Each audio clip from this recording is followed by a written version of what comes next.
वैभव सूर्यवंशी की तुलना don Bradman से कर दी गई है। क्रिकेट के इतिहास के सबसे शानदार बल्लेबाज, सबसे ज्यादा औसत की बल्लेबाजी करने वाले डॉन ब्रैडमैन, जिनका नाम आज भी सम्मान के साथ लिया जाता है, उनसे 15 साल के वैभव सूर्यवंशी की तुलना कर दी है।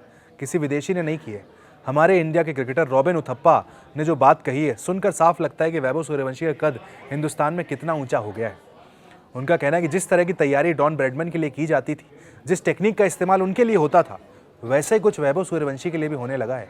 करियर के शुरुआती दौर में है, दूसरी सीरीज खेले अभी वैभव सूर्यवंशी, लेकिन डॉन ब्रैडमैन से तुलना अपने आप में वाकई बताता है कि 2 सीरीज में वैभव सूर्यवंशी का ऑरा कितना बड़ा हो गया है। रॉबिन उथप्पा ने कहा है, जब महान डॉन ब्रैडमैन अपनी बल्लेबाजी से दबदबा बनाते थे, तब गेंदबाजों के पास उन्हें रन बनाने से रोकने के लिए बॉडी लाइन गेंदबाजी का सहारा लेने के अलावा कोई चारा नहीं था। वैभव सूर्यवंशी की टेक्निक भी काफी हद तक ब्रैडमैन जैसी है, जिसमें वो एलबीडब्ल्यू होने से लगभग हमेशा बच जाते हैं। गेंदबाज अभी भी वैभव सूर्यवंशी के बल्लेबाजी पैटर्न को समझने की कोशिश कर रहे हैं। ये देखना दिलचस्प होगा कि जब गेंदबाज उनके खिलाफ नई योजनाएं बनाएंगे तो वैभव उस पर कैसे रिएक्शन देते हैं। अगर वैभव सूर्यवंशी अपने आक्रामक स्ट्राइक रेट के साथ साथ 40 से ज्यादा का औसत बनाए रखने में सफल रहते हैं तो मैदान पर एक असाधारण और ऐतिहासिक खिलाड़ी साबित होंगे। देखिए, अभी तो बहुत जल्दबाजी होगी वैभव सूर्यवंशी को वो कहां तक कितना अचीव करेंगे कहना, क्योंकि करियर अभी शुरुआती दौर में है, दूसरी सीरीज खेले हैं। हालांकि दूसरी सीरीज में प्लेयर ऑफ द सीरीज का अवार्ड उन्हें मिला है।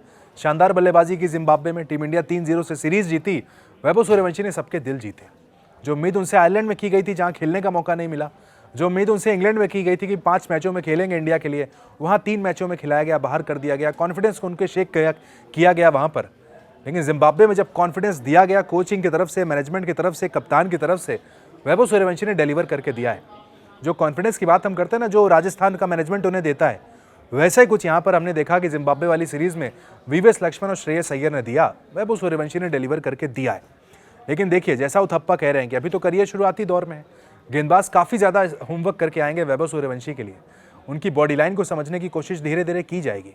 आमतौर पर जब भी कोई सेंसेशन आता है क्रिकेट में तो 6-8 महीने तक वो सर्वाइवल हो जाता है, लेकिन उसके बाद जैसे जैसे आप धीरे धीरे एक्सपोज होने शुरू होते हैं, दिक्कतें वहाँ बढ़ जाती हैं। बिगेस्ट एग्जाम्पल हम सब ने देख लिया वर्ल्ड क्रिकेट में, जब सूर्य कुमार यादव आए थे, उन्होंने क्या तहलका मचाया था। अभिषेक शर्मा पिछले 2 साल से क्या कर रहे थे, लेकिन पिछले 6 महीने से अब वो क्या कर रहे हैं। कोई नहीं चाहता वैभव सूर्यवंशी के साथ भी ऐसा हो, क्योंकि इतनी बड़ी बड़ी बातें अगर हो रही हैं, दुनिया के तमाम एक्सपर्ट हों, साउथ अफ्रीका के हों, ऑस्ट्रेलिया, इंग्लैंड, वेस्ट इंडीज़, हर कोई वैभव सूर्यवंशी पर ही बात कर रहा हो, सबको अपने यूट्यूब व्यूज़ वैभव सूर्यवंशी से ही लिख रहे हों, तो ऐसे में वैभव सूर्यवंशी पर भी तो प्रेशर है। अब प्रेशर को हैंडल करने के लिए वो किसका सहारा लेते हैं? क्योंकि जैसा ईशान किशन ने कहा कि वैभव सूर्यवंशी को उन्होंने क्या सलाह दी, क्या कहना है कि गेम पर ध्यान दो बेटा, सोशल मीडिया से थोड़ा अभी आप दूर रहिए, क्योंकि जितना आप सोशल मीडिया की तरफ आगे बढ़ेंगे, आप तमाम तरह की बातें, कमेंट्स पढ़ते रहेंगे वहाँ पर। तो ऐसे में वैभव सूर्यवंशी फिलहाल उससे दूर रहें, हर कोई यही चाहेगा। और टीम में जिस तरीके से बड़े भाई का रोल ईशान किशन उनके साथ निभाते हुए आ रहे हैं, वो कंटिन्यू करते रहें, क्योंकि अब वैभव सूर्यवंशी आपको एशियन गेम्स में खेलते हुए दिखने वाले हैं। अगस्त में सीरीज़ है नहीं, अच्छा खासा ब्रेक है, अच्छा खासा टाइम है अपने गेम पर काम करने का। और ये जो बड़ी बड़ी बातें हो रही है, ब्रैडमैन से तुलना, सचिन तेंदुलकर का रिकॉर्ड तोड़ दिया, वैभव सूर्यवंशी इसको कम सुने, कम देखें, मैच्योरिटी के साथ काम ले, ताकि इंडिया को एक लॉन्ग टर्म अगले 15 से 20 साल खेलने वाला एक ज़बरदस्त खिलाड़ी मिल जाए।